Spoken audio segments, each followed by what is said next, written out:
Welcome to the Vocal Minority with Nick and Steve, broadcasting live on the Really American Media platform. It's time for your midweek political briefing. The boys are here to keep this current political dumpster fire to a smolder. Let's cut through the poo-poo and throw a little light on the chaos before it. Holy moly! Take it away, gentlemen. Take it away, we will. Welcome one, welcome all to the Vocal Minority with Nick and Steve. And yes, I can see us streaming live on the Really American Media platform. We're having a shit ton of problems, guys, and it worked. Our hard work paid off, Steven. Nice. Yeah, we've been working on technical issues for the last week or so with the Really American crew. And yeah, it's working. We can see you guys in the chat, and that's always lovely. So welcome to the Vocal Minority, because that is you. So, you guys know what to do. Just chime in, get vocal. And if you want to email us, go to thevocalminority.net. So there you go. Yeah, you can do that. We'll respond. Thank you, V, for helping us get up and running today. All the behind-the-scenes work is much appreciated. Just want you to know it. It takes a lot to put on this production, and you guys are included in that. So start getting vocal. Put the comments up on the stream. We'll answer questions, and we'll just basically entertain, okay? Exactly. Turn your mic up just a notch if you can. Yes, I will. Thank you. Otherwise, I'm happy to be back in the home studio. Last show, I was broadcasting from my sister's guest bedroom back in Michigan or something, but back in the home office now. Although this Friday, I'm going to be in Idaho, so I'll be in someone else's office for that. But it's going to be a little bit of this, a little bit of that this summer. Like, we got a few things that, we have to do. So, but it's July. It's the time when everyone travels, right? Yeah, I think so. Are you excited about our headline topic today? I'm assuming the answer is yes, or we wouldn't have picked it. Nah. Listen, not all heroes wear capes. And, we've been talking about Hunter Biden a few times on the show now, which if you had told me that a couple of months ago, I would have said why. What's on his laptop now? What hooker is he hanging out in a bathtub with now? I mean, Hunter, like many people in life, in fairness, has had some ups and downs. And boy, he is up nowadays. And that's not a high joke. I mean, like the man is owning the internet. Everyone's loving Hunter Biden. And I think for the first time, some people are thinking maybe someone else named Biden could eventually be an elected official. Wouldn't that be something, dude? I mean, that would really prove to kids growing up that, like, yeah, you know what? You can have a redemption story in this country and come back and be greater than you ever were. And sometimes the struggle makes the person stronger and more able to help more people, Absolutely. I mean, first of all, fucking Trump. I mean, I don't think he's had a comeback story. He was just down and then somehow did that. Yeah. To answer your question, Blue-Eyed Sniper, yes, we can see your comments. We can see all of you chiming in and interacting. Yes. And as Night Snake here says, Hunter rocks. The man has been owning things. Hunter has been rocking, dude, and I'll tell you what, like, we made a joke, and I think it came off wrong last week about his sobriety. Hunter Biden is sober, has been, and continues that journey. And for me, dude, I mean, I know that most of us have someone in our circle that has fallen to the depths of drug addiction. So when you can see someone come back and see their life improve as they get sober, like, I just think it's such a great example for people to follow, And Kristen, I didn't say he was going to the White House. I said he could be an elected official. Could he go to the White House? Sure. I mean, this is America. But no, I just meant he may run for some public office, and who knows where that could go from there. But people are loving him, and he does seem to have had a turnaround. What was the joke we made, and who made it? So you did, but it was something about he's sober, we think, or something like that. And a couple people said, like, he is sober. Don't say that. Like, we'll just say, come on, give us a little break here. Okay, first of all, anyone who is an addict, you never quite know, and some of us are pretty good at maintaining our appearance of sobriety. So I'm just saying. There have been people in my life that would be like, you would never be a stoner. I was like, God, no. And I'm definitely not high right now. Like, I don't even know what you're talking about. Like, right. So, yeah. So that's all I meant. Yeah. Thanks, Steve. Thanks for explaining. So, all right, let's hop in, dude. This is Need to Know News. News you need to know. Hello, Americans. This is Paul Harvey. Stand by for news. Standing by. I'm here. Standing. Yeah. All right. So we got a whole series of Hunter kind of fighting the man. Yeah, he's been on a plethora of podcasts lately. Not ours, and I don't know why, other than we haven't reached out to him. So, And what is up with that, by the way? Is he selling a book? Is he just trying to get the word out there? Do we actually know why he's everywhere right now? you know what? I think it's for his dad. Like I think not to go back to the addiction part of his life, but I think that his dad stuck with him so steadily while he was addicted to drugs that he feels some kind of this is a payback, dude. My dad's sick. People are talking shit, saying things that he doesn't deserve. So I'm going to go on and I'm going to talk about it unapologetically. BT Dubs. Yeah. And I know some people are giving him grief because, I know some of the clips you have are from Don Lemon, which is, a good show to be on. But he went on with Nick Fuentes. Yeah. And, we sometimes play clips from Nick Fuentes or Marjorie Taylor Greene or whatever. And, sometimes I think it takes courage and there's some level of, I don't know, accountability there when you're going on the Enemy's podcast. Like Pete Buttigieg goes on Fox News all the time. Sometimes I think you're not endorsing Fox News or, Fuentes, but it's good to go on those platforms because that's an entirely different audience. It's a way to stand up also to Nick Fuentes was tearing Hunter Biden down, and sit in the same studio with him and say, you're an asshole, dude. These things you said to me, I don't agree with, and kind of call him out. I love all that shit. So, all right. So what do we got? Okay, let's get into the first one, dude. This is in honor of Lindsey Graham's funeral today and the Ladybugs. If you're a regular listener of the podcast, you know what we're talking about. Lindsey Graham Ladybugs. There was a deep myth that Lindsey was closeted, that he never came out of the closet as a gay man. Yes. So Don Lemon, obviously being a gay man himself, I think he thought, oh yeah, I'm going to ask Hunter about this, see what he knows, right? Yes. So a couple of different clips. Here's the first one. Republicans so obsessed with gay people, men especially. You know why? And this is a serious statement, is because there is and I don't know whether you know this to be true, but I know it to be true. There is a contingency, a cabal, a word that is, gives it too much credit, of gay Republican men that are closeted and have an enormous amount of self-hate, I believe. Yeah. And we all know who they are. You mean in DC? In DC. The gay men, the closeted gay men. We all know who they are. Yes. Was Lindsey Graham one of them? Of course he was. And I don't say that as to say something negative. As my grandmother would say, never speak ill of the dead. I wrote what I wrote about Lindsey Graham and the Lindsey Graham that I want to remember. But everybody knew that Lindsey Graham was gay. Yeah. And there are a whole list of other people. Why didn't they say anything? Because I ask you that because he was. I don't know. You tell me. He was writing and proposing legislation and passing legislation that was detrimental to the members of the LGBTQ community.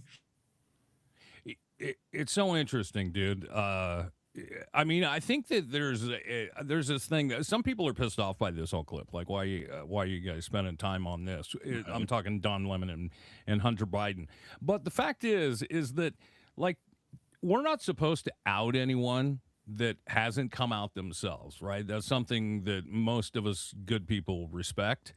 But when you're talking about somebody like Lindsey Graham, the way that clip wrapped up, who spent so much of his time harming the LGBTQ community, you have to call out the hypocrisy in why aren't you standing up for your community? Yes.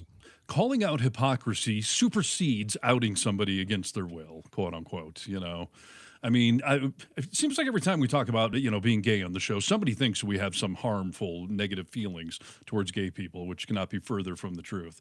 My thing is always that there is nothing wrong with being gay. There is something wrong with being gay and being closeted while you're simultaneously enacting legislation and laws that go against the LGBTQ plus community, that goes against minority. You can't be a fucking hypocrite like that. I don't care if you're gay, just own it. Or don't be part of the problem of legislating bigotry. That's the issue here. That's exactly right, dude. You say it. You say it better than I can. Here's another clip because I think Don Lemon, knowing that Hunter Biden had some of the inside scoop on DC and politics, had some other questions. Okay, other questions about this for Hunter. Allegedly, who else? Allegedly, who else? I'm not going to do this. Can you give me initials? You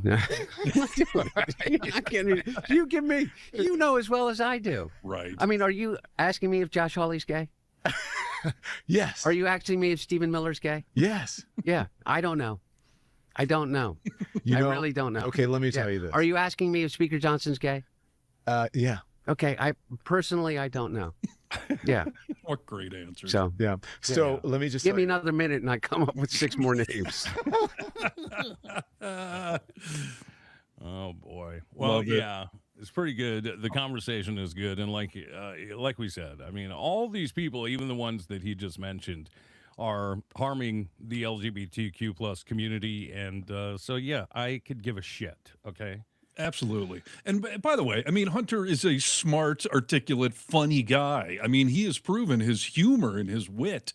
And the way he just did that right there, I mean, that's a legendary answer to name people and be like, I don't know. Who knows? Is Nick Reynolds gay? I don't know. What do I say? Like, you know, I mean, it was so freaking clever. Yeah. So, yeah, kudos to him. And he's right. He's got enough lawsuits going on, even though he just won the one for defamation, 1.7 million. So he can afford some good lawyers. But what a great freaking answer. Yeah.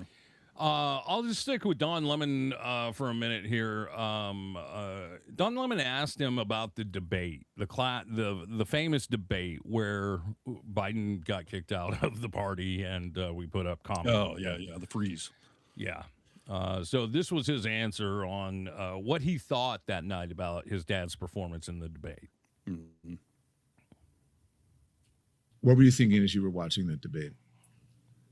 That something was very off. And now I know what it was. My dad has stage 4 prostate cancer. He'd just flown over, I don't know, 18,000 miles over the course of 3 weeks. And obviously, I mean, he came out and look, here's what was so stunning about it is that, you know, I almost feel like Donald Trump falls asleep in front of us in order to let's talk about that, to adjust us to like what is clearly the fact that he is having a health issue. I think it is congestive heart failure, but just because I am, you know, not because I've gone to medical school in between the time, but my point about my dad is he walked out on that stage and everybody knows Joe Biden to be an effective debater and to walk out with energy. And he can be combative. I mean, over the course of the time that every time he ran for president, the one thing that stood out about Joe Biden is he was the best debater on that stage. Yeah. And so when he walked out, you could see it in his eyes, is that it was like he was like a deer in the headlights in it. And I knew immediately that something was up. And you know, I know my mom said, oh, they thought she and a stroke or things like that. I didn't think that, but I knew and by the way, I've never seen that since. I haven't seen that in my dad since. That's interesting, dude. And, you know, you can hear some of the pain in his voice when he's talking about that. And it takes me back to that moment where, like, I know exactly what he's saying when he said, you know, like he looked like a ghost, like his eyes. Something wasn't right. Something wasn't there. Right. And I remember at that moment, my heart dropped. I was like, what the fuck is this? What is going on? No, I mean, that was a moment of honesty that all of us on the left had to deal with. Like, you could not deny the obviousness of the truth, which is something the right wing, you know, specializes in. And we all were deeply concerned because something clearly was wrong. Do you ever think there's going to be a day, you know, 2 years later, whatever it's been since that debate, or at any point in time where Donald Trump Jr. or Eric Trump or Ivanka comes out and was like, yeah, you know, my dad falling asleep. I mean, we can all tell something was wrong. We knew it at the time. Will they ever have that level of honesty when it is so fucking obvious that Trump has got, whether it's congestive heart failure or the falling asleep or the incontinence, are they ever going to own any of that ever? No, that'll never No. happen. It'll never happen. And there is something behind that sincerity of, you know what? He had stage 4 cancer, dude. Most people Right. can't do their normal life at home, keep the house clean, cook dinner, that shit when they're going through stage 4 cancer. So, Right. I will tell you, as a Marvel fan, by the way, going to see the new Spider-Man movie tomorrow, 2 days before it premieres. Special tickets. ooh, media guy. Yeah, it's an Amazon thing. But my point is, Black Panther, the original movie, Chadwick Boseman was the actor in it. He didn't tell anyone that he was dying of cancer during the entire filming of that movie. He was going through treatments and he kept it a secret because he didn't want anyone to know. He didn't want to lose that opportunity. And so many people have correctly held that up as being a brave, heroic, strong act of his. That Yeah. was starring in a movie. Biden was running the country, running a presidential campaign, doing a live debate in front of millions of people. So, yeah, of course it affected him. Yeah. Yeah, no, that's a great point, dude. And a lot of people do hide that because there's something about being diagnosed with a serious disease that changes your life instantly when you have to start telling people. Are they going to start making excuses? Are they going to start looking at me differently? Like, so I get all that. It just makes it very sad for me, Yeah, no, that whole absolutely. thing. But I knew someone would do this. Don't call me out about Amazon. Okay, come on. I'm getting into Spider-Man early. I got to make a deal with the devil every now and again, okay? he's not a Prime member. Come on, leave him alone. Well, I am. That's what the deal is. And so are Okay. you. So is Yes, almost I everyone. am. I Stop mean, being yeah. fucking hypocrites. Yeah. I mean, I'll pause for the day off, right? But I can't get rid of my Amazon, dude. Let's get real here. Right. Okay. Don Staying on Lemon topic. kept talking to Hunter and had a great conversation with him about Jake Tapper. I was really surprised by this clip. Jake Tapper guy? Were you friends with Jake Tapper? No. No, well, I knew Jake forever. I've known Jake for 25 years. How'd you feel about the book? I think that Jake is a complete and utter asshole. I think that he is a really poor journalist, and beyond that, I don't think he's a very decent human being. Well, As a person, I don't like Jake, and so I guess what normally someone, when asked a question like that, like me, is supposed to say is like, oh well, here's how I feel about it. I think he's full of fucking shit. That's what I think. You think Jake Yeah. Tapper's full of shit? I think he is the Brick Tamlin of his generation. Yeah. Yeah. I know Jake. He's a former colleague. Oh, I know you do. Yeah. Yeah. And I don't know what you think of Jake, but I do know this, is that what Jake espoused and has continued in the way that he has spoken about me, the way he has spoken about my mother, the way that he has spoken about my father, the idea that I would tell you and be full of shit like everybody else usually is and say, well, I'd like to respect Jake's long career in journalism and, he's done good things before. You know what? I don't have to say that. I'm not running for anything. I'm certainly not running for class president, and I'm not running to be the most popular man on TV. He's unapologetically on a redemption tour, dude, and he's Right. defending his family, which I think we can all stand up and cheer for, So. yeah, I mean, I wonder if that was his Tapper opinion before the book came out, but regardless, I would assume that was his answer. So, I mean, the giving answers like that, like you just said, like I'm just going to tell you the truth because I'm not running for anything. Whether he does someday or not, it doesn't matter. But yeah, I mean, he's just telling it like it is. And Well, when you scoff at Hunter Biden in the White House, I mean, this is what the MAGA party initially voted for. Like, no one owns him. He'll say whatever he thinks. He's not going to, be a shrinking violet. So I don't know. Is Hunter Biden the guy or what?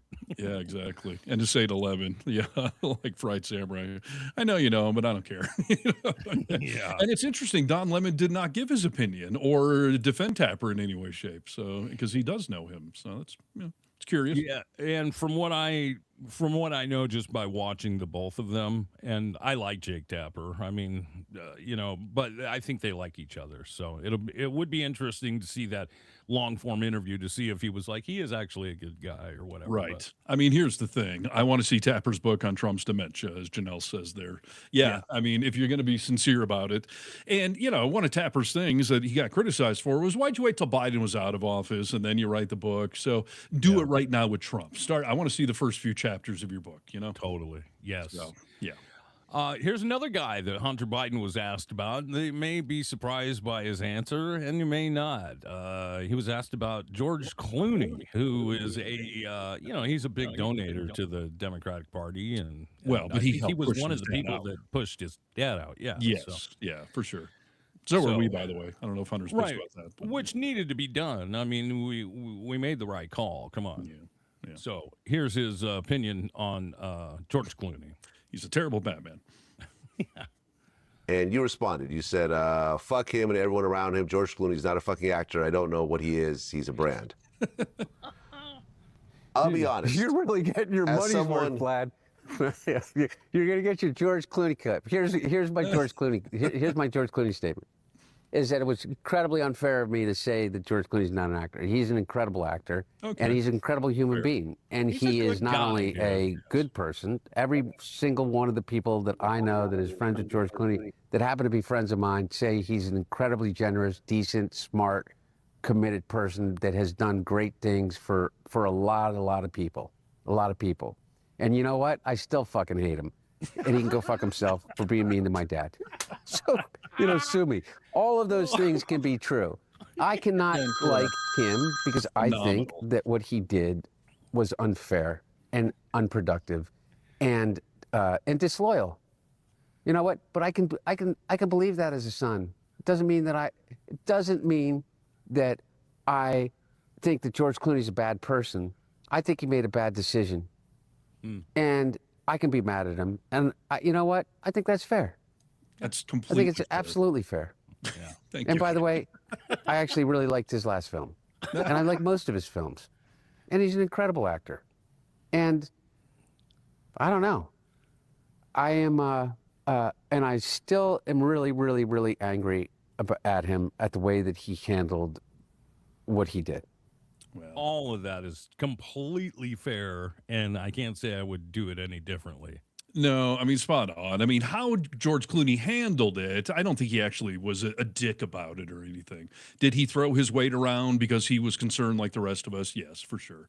But, again, Hunter being very sincere there, where he immediately was like, I shouldn't have said he's not an actor. Obviously he is. He's actually a good actor. He's done a lot of it. And George Clooney, by all accounts, is a good human being. But I love that he was just like, can I be pissed at him because I'm, the guy's son? Yes, I can. Because that's sincere. Any of us. I don't care if Gandhi said your dad was a bad person. You'd be like, hey, fuck you, Gandhi. Like, I know you're a great spiritual leader and a good, civil rights act, but fuck you for saying my dad, like, that's great. Yeah, got to stand up for him. Yes. Sincerity, intelligence, well-spoken. And George and Clooney the- was a bad Batman. I think we can all agree on that. Yes, dude, that was probably his worst role. I mean, he was better on Facts of Life than he was in Batman. It's a good reference. That was his first ever big acting role right there. So. Right. But as you can see, Stephen, from all the chats coming in here, like people are charged up on Hunter, dude. Like I was going to say, people I are mean, like, this notion yes. of an elected office is not out of right field at all, but even going higher. I mean, Yeah. I know we have a progressive liberal audience, but when I bring up Gavin Newsom, plenty of people chime in that they don't like the guy, but Yeah. Hunter's getting nothing but love here in the comment section. Yeah. I don't think we've even seen, you got some of the Fuentes? We're getting to that too? Yeah, we'll get to, yes, we will. Yeah. I mean, this is all good stuff he's doing here. Let me give you this one. This one was still on. Look what I'm with- talking about. Gandhi slept with young women. I can't say that's what I'm talking about. I bring up Gandhi and somebody's like, "Hey, fuck Gandhi." Okay, Dude, you'll Don't never say win. that to Hunter. I tell my wife that at work every day. She's like, I don't know why he doesn't like me. I'm like, not everyone is gonna like you. It's a Right. reality of life. So Or should they? Quite frankly, that's right. I was taught in broadcasting school. If everyone loves you, you're not doing your job right. right. Like people should either love you or hate you. They should have a strong opinion. Like everyone loves you. There's no such thing. So Yeah. Okay. We'll continue this one. I believe this was still on Vlad's podcast, but he was asked about the laptop, which, I know we're all tired of hearing about, Hunter Biden laptop, that whole thing, but this right here, I mean, it's just another moment into his heart a little bit and what all that shit made him feel like and what it did to him emotionally. I think it's good to see it. fair. Forget about me. It's already happened. It's over. I own it all. I take it all. all those pictures of me naked, that's me.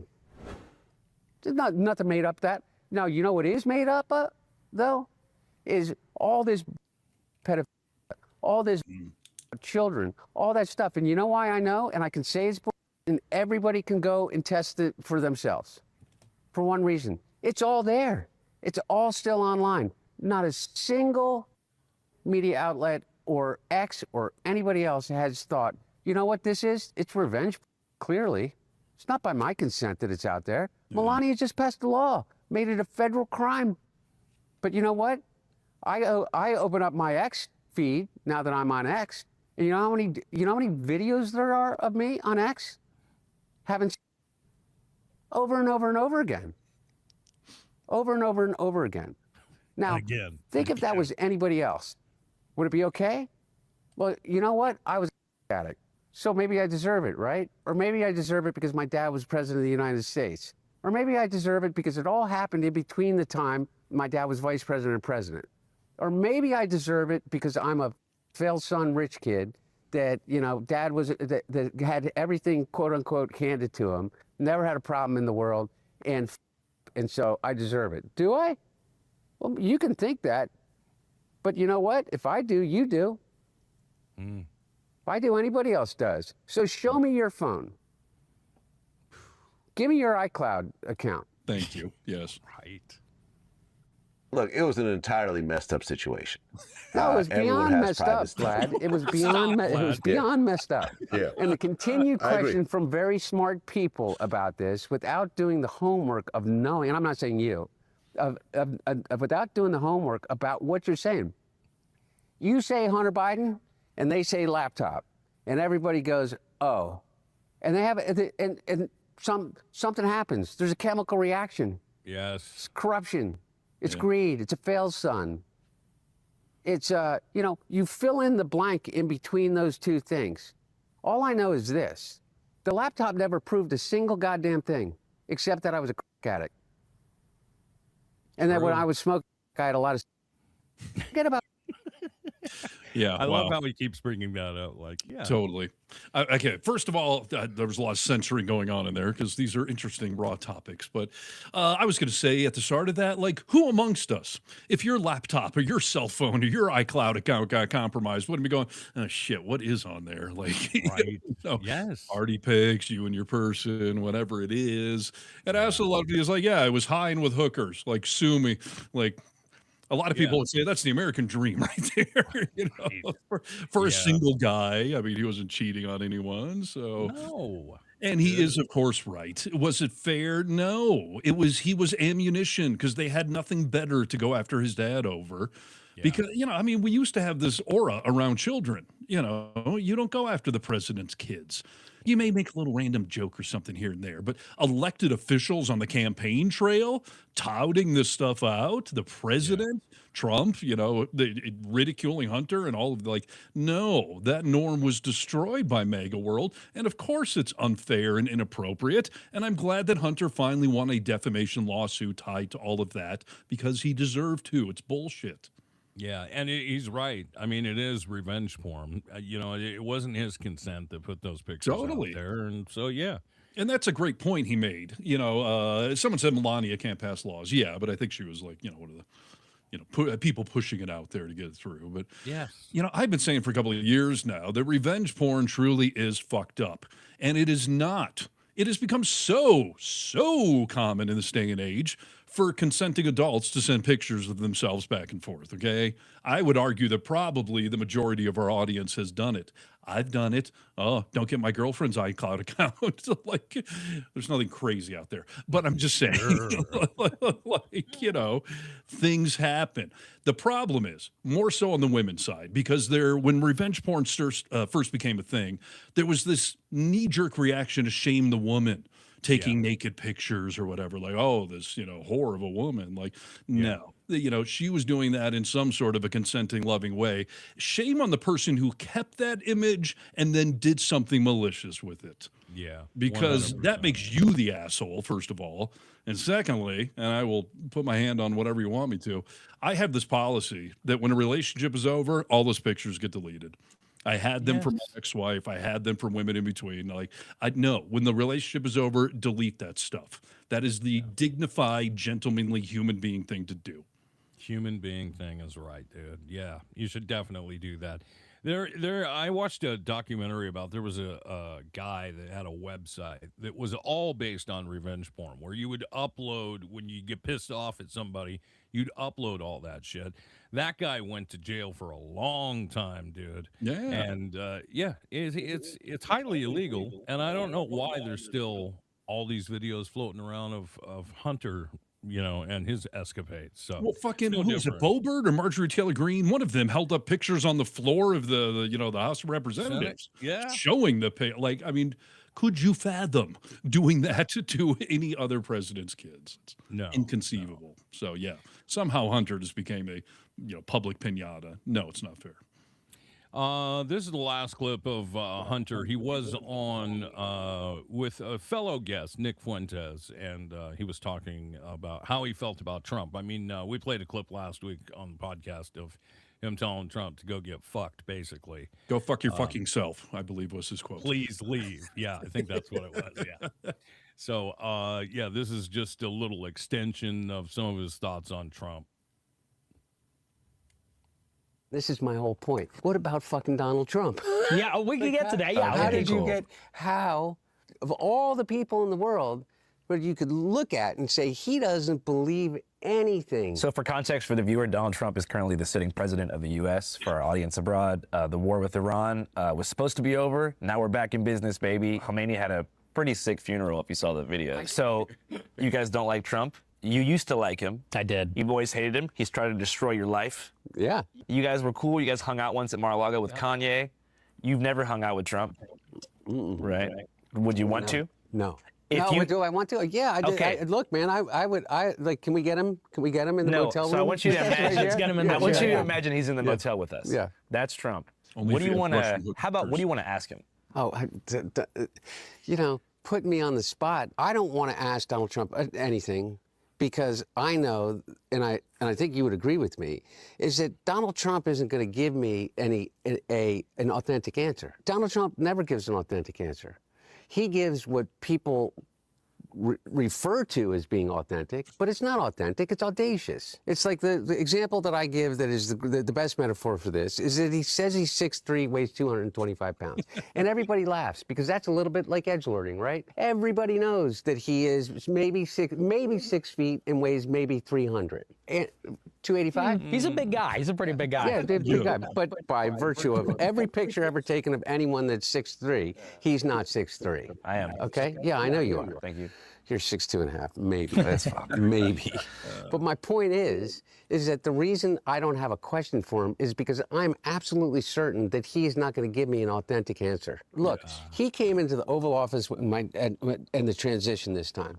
And he told my dad that he thought that he did an amazing job. He did an amazing job with the economy. He did an amazing job that with NATO, he did an amazing job, and that he got a raw deal from his side, and anything he could do, particularly for Hunter. Hunter got screwed. Whatever I could do, you let me know.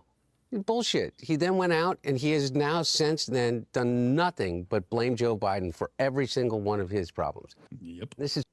Isn't that fucked, man? Yeah. No. Great answers. I saw a clip today of Nick Fuentes talking about that interview, and he was saying, like, listen, there were some things that disagreed with Hunter Biden on, but he was a good human being.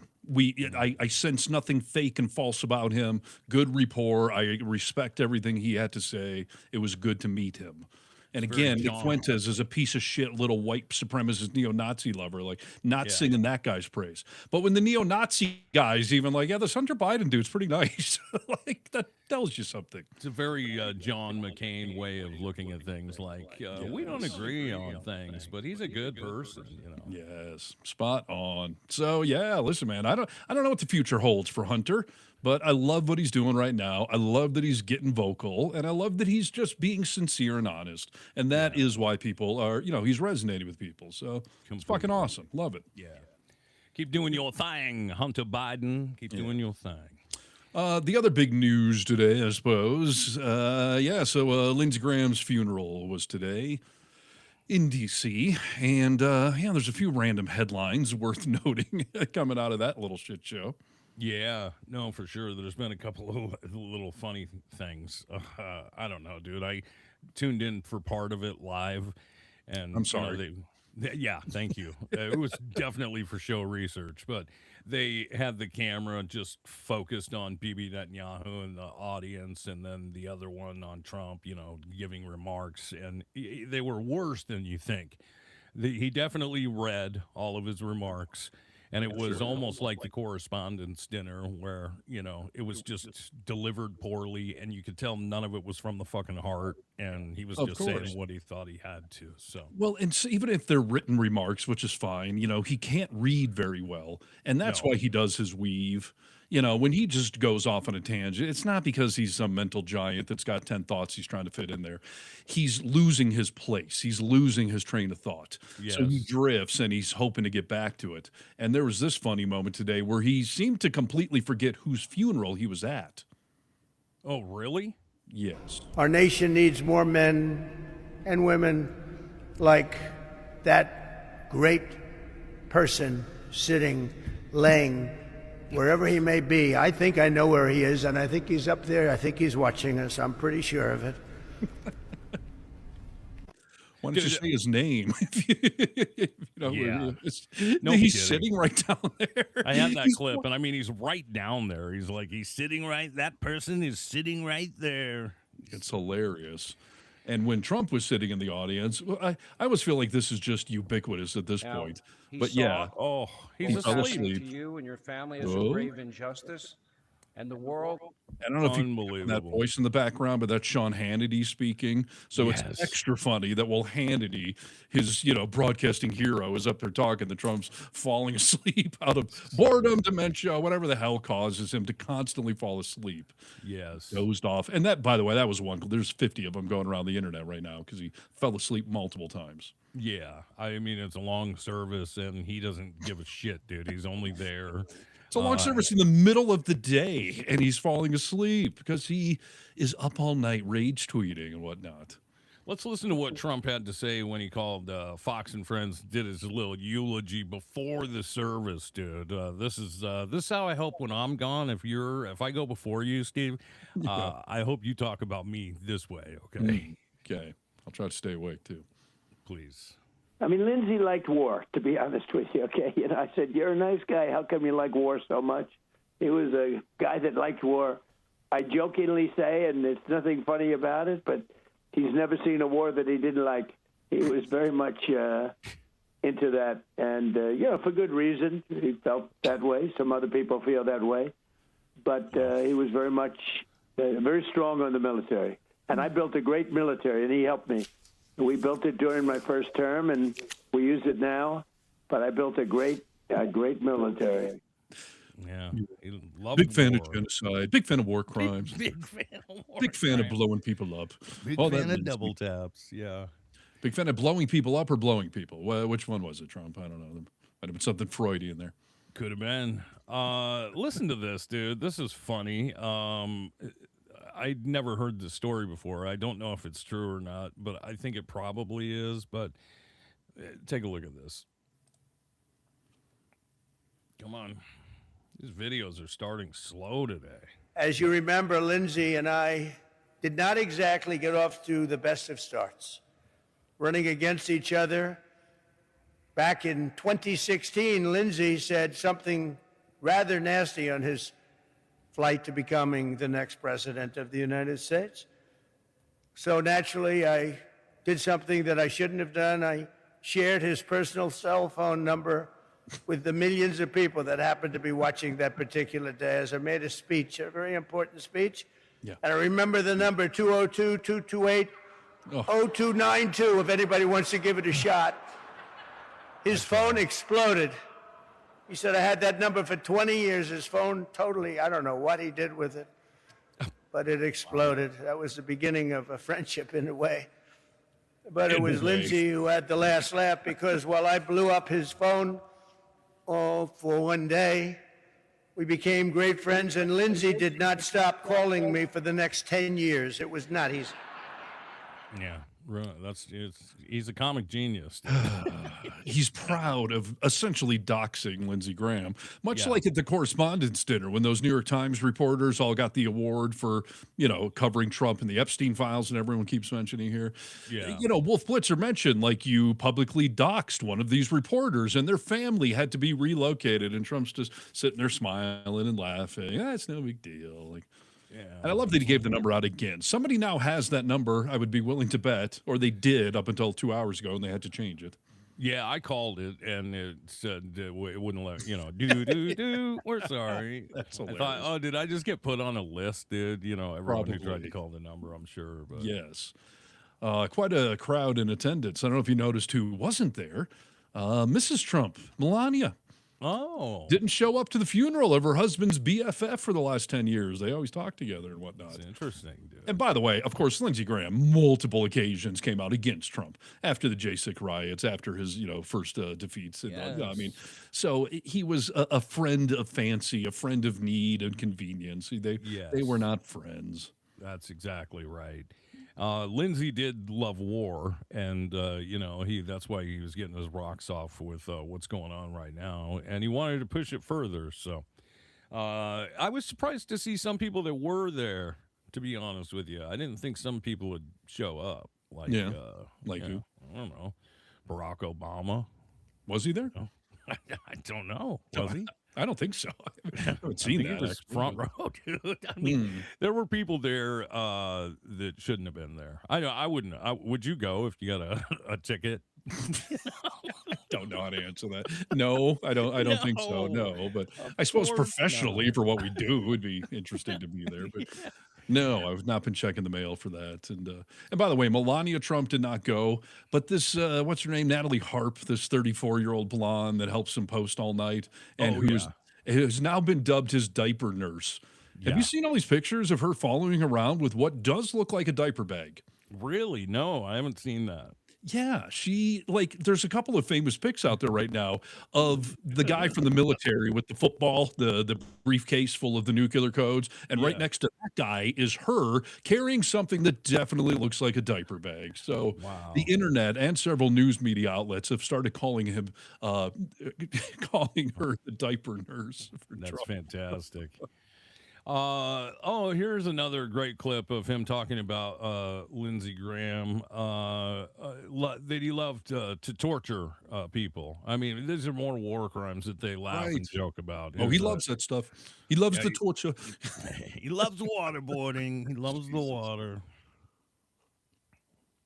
After being lectured on the excruciating details of patent law by a fellow senator during a flight, Lindsey declared that he had discovered a new form of enhanced interrogation and torture for the Guantanamo Bay area. He said this is really bad stuff and boring. Yeah, just patent law, dude. Let's go to Guantanamo Bay and use some patent law. I don't know why he tries to make jokes. I mean, even if you write them for him, he can't deliver them, I can't. No. That's not sixth grade reading level what he's doing there. You know? No, the Correspondents' Dinner showed that too. Even if someone's written you a joke, it's about timing, it's about delivery, and it'd probably help if you had somebody who's funny also writing the jokes. But fun stuff. Normally, dude, I wouldn't go after Lindsey Graham's family, but his sister did get up and say something about her brother. And she's now a senator, so you can go after her all you want. That's true. I forgot about that, dude. Yeah, that fun fact. I thought, boy, that's a big load of bullshit, sister. He was authentic. He never tried to be someone he wasn't. Lindsey Graham's legacy is one of service to South Carolina, to our nation, and to the cause of making the world a safer and better place. Yeah, he loved war, dude. So the world wasn't necessarily a safer place, but he was not authentically himself from what we gather, right? He was closeted, and I'm sure she would know if he was gay or not, and just never, came out. But yeah, and that was the sister. I thought that didn't look like her from the pics I've seen of late, but yeah, no, that is her. And of course, she knew. And again, like it's just own it already, or don't be part of the problem against the gay community. So Yes. boo earns. Last clip of Lindsey Graham's funeral. I just wondered why were they playing this song at his funeral? Okay, tell me what song it is. YMCA.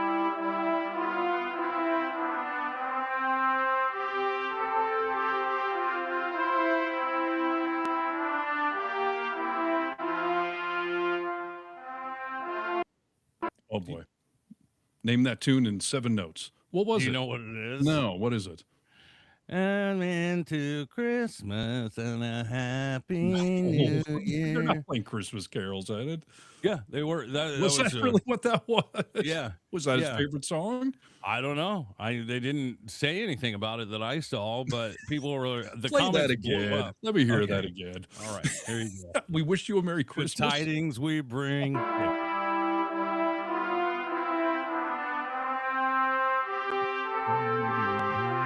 Christmas. Happy New Year. Right. What the fuck? What is that, dude? I don't know, but yeah, you guys are right. Christmas music. It's not Yeah. Tiny Dancer. You're right. It's not Staying Alive by the Bee Gees. Hey-oh. You're right. Not What the- ladybugs. Yeah, I mean that's He was a big fan crazy. of Christmas music and Happy Birthday, so we're going to play those songs. It's Yeah. probably royalty free. Is that why they were playing it Maybe. at the funeral? Maybe so. I just thought that was hysterical. Wow. Yeah, that's bizarre. One last quick I find funny note. Stephanie Rule from MS Now, who's doing the new early morning show after Morning Joe, Yeah. she got grief today. She said something about that. I'm sure John McCain and Lindsey Graham are having a fun conversation, assuming they're in the same place, which is implying that one would be in heaven and the other would be in hell, and the implication would be rather obvious. So We know where John McCain is, right? yeah, I will say it was during the live coverage she made the joke. So I mean, maybe not the right timing. Again, comedy is about timing. But Yeah. could he or should he be in hell, being the warmonger, that hate-filled guy that he was? Yeah. I would tend to think. I tend to think God frowns on genocide, war Yeah. crimes, blowing up a school full of little girls that Yeah. Lindsay was all jacked up about. So Yeah. you Yeah. know. But yeah, what the fuck is Christmas music? It's weird. Christmas music. I don't know, dude. It's pretty weird and crazy. To say the least. Okay, dude, I got a bunch of random shit. We can get into Fauci's diary. We can talk about some AI shit that's going on. Where you steer the vehicle. Let's talk about Fauci's diary, because I saw some headlines today and I was like, well, what is this about? So what do you have for some context here? Of I got a Anthony few- Fauci, COVID famous guy, all that. Yeah, I've got a few different clips here of, I've got Trump talking about Fauci, but mostly they found, I don't know where this came from. I don't This either. diary. Right. Okay. And they're reading excerpts from his diary, and MAGA is just melting down at Yes. some of these comments. So, Observes being the key, context Yes. missing, all that, but sure. yeah, 100%. Let's see. We'll go for my arch enemy, Jesse Waters, first here. Yes. We got our hands on Dr. Anthony Fauci's diary. And viewer warning, we're going to read from it, and it's going to make you very angry. First of all, you're an asshole if you get your hands on anybody's diary and you immediately read it, okay? You know that he stole his sister's diary, dude. The kid, right? Yes. But go ahead. Continue. Now, I Jesse. know what you're thinking. It feels a little invasive reading Yes. another person's diary, but Yes. this isn't just anyone. This is a man responsible for devastating lockdowns and for funding the type of experiments that may have caused 1 million American deaths. Trump was If president. there's a then. theme from this diary, which is over 1,000 pages, it is this. Dr. Anthony Fauci is dishonest, almost always wrong, and is intoxicated with fame. As thousands of Americans were dying every day, here's what America's top doctor wrote, secretly to himself. Dear Diary, the press is going wild with me. It is not a hyperbole to say that today I am the most famous and talked about person in the country. Dude, can you imagine what followed those excerpts? you know, of like how much pressure that was on him, because he's right. He was the most looked at man on the planet because we were looking for advice, for counsel. It was And a once in a lifetime medical epidemic. So we were looking to the expert, of course. So yeah, him saying, I think I'm the most famous person on the planet. That's not him like the little graphic, like, oh, I'm going to be on the cover of Teen Beat magazine. Right. He was probably like, holy shit, I'm the most famous person on the planet. Look at all these eyes on me all of a sudden. Like the pressure. The pressure must be outrageous. He couldn't leave the house, you know, and he literally had our lives in his hands. I can't imagine the pressure that would be.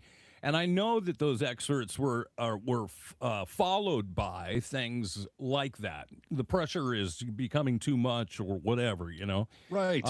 And Jesse saying, you know, he was in charge or he's responsible for the lockdowns. No, he was not. I mean, he was putting the advice out there, but ultimately it was obviously up to the president and the state's governors who, in fairness, also had never dealt with anything like this. So it's very convenient to go back 6 years and say, oh, well, it wasn't as contagious, or we could have done, we didn't have to do this. But like, yeah, in hindsight, we're all geniuses. We were all doing our best at the time. So of course we look to an expert like that. Tell my brother that, my MAGA brother all the time, who hates Fauci, by the way, of just like, you know, what a convenience it must be to be able to know the ending of the movie, and now we get to talk about the plot, right? Yes. No one knew. Everyone was afraid. I mean, I remember during COVID, you know, coming into my house from the grocery store, wiping everything down with Clorox wipes. Like, it was a process of learning how this spread, how we could contain it and everything else. So, right. And by the way, I don't want to hear any media personality admonish somebody else for wanting to be famous or wanting. Now, I'm not saying Fauci wanted to be, but that's Jesse Waters' accusation. Oh, he just loved the fame. He wanted to be on TV and stuff. Here on the Jesse Waters Show, weeknights, 5 to like, fuck you.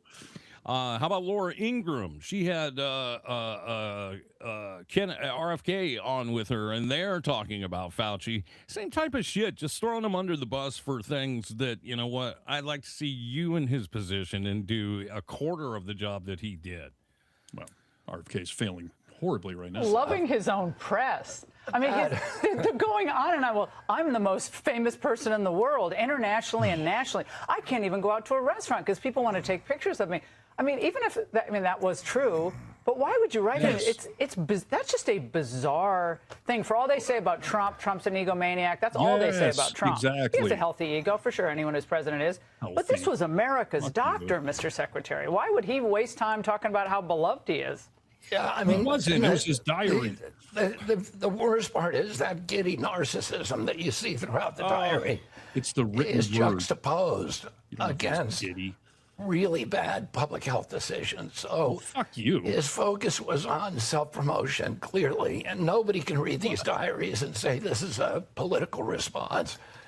His focus was on promoting himself, on getting on TV, and not doing public health. As you said, on a talk show, talking about something that doesn't make the world a better place. Who has, I mean, RFK has put himself in the media eye for almost his entire life. It's the only reason we know who he is. And yes, they all work for and or worship the biggest narcissist on the planet. And why are you saying he was giddy? It's the written word. You don't know what his emotion was. 100%. I think that's always funny, dude. You know, sometimes my wife will read me a text that she got from, someone she works with or even a friend and be like, can you believe she just said, like, I'm not going, I'm going to stay home. And I'm going to be like, well, why did you read it like that? You know, maybe she said, I'm not going, I'm going to stay home. You know, like and that's how they're mincing words and trying to spin this into something that it's not. No, spot on. Here's a little relationship advice for everybody. Don't ever argue over text. I've done that before. It's an epic mistake because you don't know the emotion behind how somebody writes it. Yes. You can have as many emojis as you want, and it still can't be explained in text like you can. That's why emojis were invented. Yeah. Because somebody realized that we need to be able to put a little context to whatever sentence you just said. Yeah. Let's listen to Trump on Fauci, dude. This is what he has to say about Fauci and the job he did. I was not a believer because he said everybody has to wear a mask. Then he said don't wear a mask. You remember it was a whole thing. Wear them, don't wear them. I said, what are you doing? He started. Didn't you tell us to drink bleach, then not to drink bleach? Like, what? This is the fucking pot calling the kettle black. And he said, wear the mask, don't wear the mask. Like, yes, that's right. He was taking the advice of his advisor, the doctor that was advising him on how to move forward with this pandemic. So, don't wear them. Then he said, wear them. Then he said, don't wear them. And I lost a lot of respect for him during the period of time. Right. But I. Wah. Right. Wah. We had to wear a mask. And by the way, I don't recall Fauci saying wear them, don't wear them. They said there's certain scenarios where you maybe don't need to wear them, or the mask is doing, it's protecting other people from your spit. It's not like it's not a filter to stop it coming into you. It's for you to so there was a little, changing There was a of learning curve, dude. This is a Right. once in a lifetime thing that we're learning as we go. So Of fuck you if you course. think you could have done it perfect. Jesus. But I inherited him. He's been there since the 1980s. I mean, he was a guy that was there that I inherited. And with time, I didn't mind him. I didn't find him to be bad, personally as a person. But I didn't agree with what he was saying or what he was doing. And when Biden came in, he inherited him, and he gave him a tremendously high position. And then he gave him a pardon. Why do you think all these presidents kept Fauci in the White House? Because I think his first work was done with the AIDS virus. Yes. And for lack of a better term, he crushed that, Yes. Look at where AIDS is today, dude. Where, when I was a kid, like, it was a death sentence. And now, I mean, it's not cured, but you can keep it, keep it tempered so it doesn't even show up on a test anymore. Like, that's crazy shit. The concept of keeping a job for a long term or keeping a business for the long term is so foreign to Trump that he doesn't even think that, well, the guy's been here in the White House for, 30 years. Like, yeah, because he's competent and qualified and people trust his opinions. And no one has a crystal ball and can tell you during a once in a lifetime pandemic exactly how the story is going to end. So you're all assholes for looking at it in hindsight. And you're even bigger douchebags for reading the guy's diary 6 years later. And they're just pissed because I read some more of the, clips from the diary, and he's railing on the right-wing media for going against his advice and for trying to shoot holes in everything. And he did say some nice things about the more mainstream media that were covering things accurately. Yes. So they're all just butthurt. It's their own egos. While they're railing on him for allegedly having an ego, they're pissed that he called them out. Laura Ingram says, like, who's wasting time on a diary? Like, that just shows the difference in the evolution between you and Dr. Fauci of, like, journaling, working through stuff, writing it down, putting thought into things that he says and moves forward. Yes. Like, you don't do any of that shit, and you put it down, so... My therapist is constantly telling me to journal. I don't do it. I come on this show and do it. But I'm always being told of the therapeutic benefits of writing down your thoughts. And I know many competent adults, including the woman I'm in love with, like, people like to journal. They like to write down their thoughts. And 99% of the time, they don't think anyone else will ever read them. That's sort of part of the point. And you're an asshole if you find it and actually read it, let alone going on national, media outlets and doing it. That's why the old diaries had little padlocks on them, It's just, geez, man. Did you hear Trump tell people that he has done more for them than their parents? I saw the headline, and again, this is a MAGA thing. Like, your MAGA brother, he's okay disrespecting the memory of your father, disrespecting your mother. Like, I mean, what the fuck, man? For Trump to say, I did more for you than your parents. He's a cherry picker. My brother is. That's hyperbole. He's just kidding around. He's one I'm of so those. sick of that excuse. Completely. Trump is not. You got to have a funny bone in your body to be joking around, and he's never joking around. He does think he's better than your parents, than every president in history. All of that bullshit. Yeah, watch him deliver the remarks and see if you think he's bullshitting or joking. Because I've done more for you than your parents, okay? Your parents are good. I'm not going to knock your parents, but I have been better to you than your parents. That I can tell you, and they would agree with me. Wherever they may be, they would agree. No. You can tell which part he thinks he's joking about. The part at the end where, like, your parents would agree with that. Obviously, he knows your parents would not agree with that, so he's joking about that. The whole first part, he's dead serious. And by the way, please explain this to your brother. Jokes require punchlines. A setup and a punchline. You can't just say something like that and be like, that's a joke. Like, by the definition of a joke, it is not. Where's the punchline? My nephew used to say terrible shit, and he'd be like, it's a prank. Like, I don't see where you pranked anyone. You just said something terrible. Right. He's a shitty human being. Yeah, this one, I didn't see this clip until today. I know this is older. This is from the correspondence dinner, but what the fuck, man, is he sat there and lectured the people in that room. I just can't believe that he stood on this with his chest puffed. But you people have no idea how lucky you are. When I'm gone, you're all going to be broke. Your business model is going to be finished. No, it's true. When I'm not around, you're going to be broke. There's not going to be anybody to report on. Nobody gives a damn about anybody else. Sure, none of us existed before you. Right. And we've seen mega types try to say that to us. What are you people going to talk about when Trump is gone? We'll talk about politics and news. There will always be politics and news. Granted, Trump has put the news cycle on steroids, which is not always a good thing. And he's an easy target, but he's also made it ineffective. You know, like we can't mourn the loss of anything. We can't celebrate victories and wins because everything is microseconds. You know, we can't take in information. And just fucking remember, Biden was president for 4 years, and Trump essentially went away. He wasn't making a lot of public appearances. Right. It was glorious, dude. And we're doing this podcast and had a ton of shit to talk about. Spot on. Yes, all of us were, and even his buddies, the Hannitys, the Limbaughs, all of these people. Like, he's such a fucking narcissist. Like, and I know that's saying that the sky is blue, but it's so fucking ridiculous. And but by the way, threaten us with a good time. Go away. Yes, go away. please. Let's see what we have left to talk about, okay? Take one for the team. You want to get rid of Really American Media, resign today, and let's see what happens. Yes. I will welcome you to do it very quickly. I got to play one more clip today just because I think it's important. You've reported on this in the past. I thought it was important then, and to know that it is still happening is something we all need to be aware of, and we need to talk about this with people around us that are close to us so stuff like this stops, okay? This is about those willy-nilly ICE officers roaming around, sometimes in unmarked cars and sometimes just in plain clothes. This kind of shit continues to happen.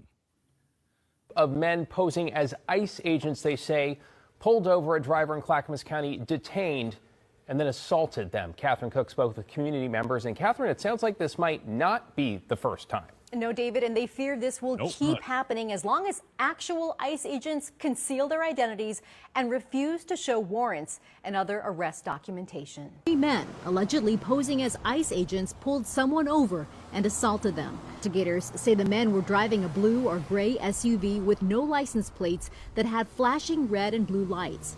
The men wore green shirts, face coverings, and tactical vests labeled police, and one of them had a rifle. After pulling the victim over, police say the men forced them out of their car, searched them, held them in their SUV, and assaulted them before finally letting them go. This is when ICE roams the streets without any kind of identification, any kind of accountability. That's the message you're sending to people, that this kind of stuff is okay. And I just want to clarify, I know they keep using in that news statement that assaulted them. They kidnapped her and raped her viciously. Right. Yeah. And this should have this, you know, like I said, Steve, you've reported, I think 2 of these before already. So, I mean, for that reporter to say, I think this is the first time this happened. We've been reporting on it for over a year now. So no, it's not the first time. It's now up over 100 different cases of this. Yeah. And it's an obvious problem when you've got law enforcement dressing like criminals. The classic wearing a mask, no badge, jumping out of an unmarked car, yelling at people. And we see in the news, like, if you don't comply, we can shoot you dead in the street, Alex Brad. I mean, please. So, it's why so many people, including some people in the FBI, that was another story we covered like 6 months ago. Yeah. There was a memo from the FBI telling ICE, you got to stop wearing the masks. You are making it so easy for people to impersonate you. I mean, it's hard. It's not that hard, but it's harder to impersonate a uniformed police officer. You know, on Seattle radio back in like the year 2000, I debated the chief of police for King County because I got pulled over late at night by an unmarked car from a plainclothes officer. And I was like, you are opening the door wide for people to get assaulted. And the guy said on the radio, and that's when I won the debate, he was like, well, if women, if you're a woman and an unmarked car is trying to pull you over, I would keep going until you get to a police station. I was like, you hypocrite. I can't get raped. I can't get mugged. I can't get robbed because I'm a guy. Like, if you're saying it's not okay to do it to women, it's obviously not okay to do it to anyone. And yes, ICE look like, fucking criminals. So how would you know the difference? To comply or not comply? That's all they keep telling us. If these people just complied, they'd still be alive. Yep. Or you'd be, sexually assaulted. One of the two. You pick. Yeah. It's just a crapshoot, dude. Jeez. Insanity. So, the world we're living in. So, I just say, what can you do? Well, just tell people that this is happening in your circle, and at least, throw your flashers on, drive at a medium pace to a gas station, something like that, where there's people around you. I think that's about the only thing you can do. Yeah. Are we great again? Is the country great? Are we tired of winning? So tired. Well, listen, everyone, it's great to have the comments back live on the show. Because honestly, we have had people tell us we should pre-record the show. And Nick and I keep telling them no. Like, this started as a live radio call and talk show. And the vocal minority is you. That's what the show has always been named after. We want this to be interactive and live. So that's why we do it live. And that's why, we love when you guys chime in here. So I'm glad we got the technical shit fixed so we could share some of your comments. And, V, who's helping us out behind the scenes for the last, couple of months now. But I thought it was funny. They were saying that the comment section was just so active and vibrant, and V was trying to jump in there and, monitor things. But yeah, they were very impressed at how involved you guys are, and we love you for it. Yep, 100%. Keep it going. If you would like to contact us offline, you can go to our webpage, thevocalminority.net, send us an email there, and we'll respond 93.4% of the time. There you go. We will be back Friday. I will be on my final remote little road trip. I'm going to Idaho. I'm going to join a white supremacist group, so I thought I'd go to Idaho. Yeah. That's not fair. Sorry. Not everyone in Idaho is in a white supremacist group. Fairly fair. Just a lot of them. That's all. Yeah. But no, so we'll be here. I'll be remote, but then back to the home studio after that. All right. Go out, touch a little grass, and have a good evening, and we'll see you again on Friday. Thanks for listening and contributing today. And that'll do it for another edition of The Vocal Minority with Nick and Steve. Thanks for joining us on the Really American Media platform. Check out all our social media wherever good social media is found. Until next time, you tiny little bastards, good day. Good day.